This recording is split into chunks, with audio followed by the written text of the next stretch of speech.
যেখানে আমরা ডিপ্লোমা জাতি যারা আছে তাদেরকে নিগৃহীত করা হয়েছে।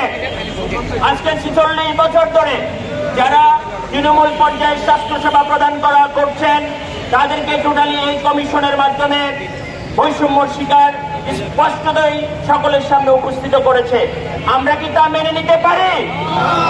আমরা চাচ্ছি সামনের দিনগুলোতে আমাদের যে দাবি, অন্তর্বর্তীকালীন সরকার আমাদের সকলের প্রাণপ্রিয়, হৃদয়ের এবং দেশের সমগ্র মানুষের হৃদয়ের নয়নমণি, আমাদের সকলের স্নেহের এবং সকলের সম্মানের ভালোবাসার অন্তর্বর্তীকালীন সময়ের সম্মানিত প্রধান উপদেষ্টা ডক্টর মোহাম্মদ ইউনূস স্যারের কাছে আমাদের একটি আবদার, আপনার এই বৈষম্য বিরোধী আন্দোলনের ফলে বাংলাদেশের সৃষ্ট এই বৈষম্যহীন সমাজ গঠনের লক্ষ্যে ডিপ্লোমা জাতির আজকের যে দীর্ঘদিনের অধিকারের প্রতিফলন, আমরা চাই আপনার স্বহস্তে এই ব্যাপারগুলোকে হস্তক্ষেপ করবেন এবং আমাদের নির্ধারিত যে দাবিগুলো আছে, নির্ধারিত যে অধিকারগুলো আছে সেগুলো নিয়ে আপনার বাস্তব রূপরেখা তৈরি করবেন।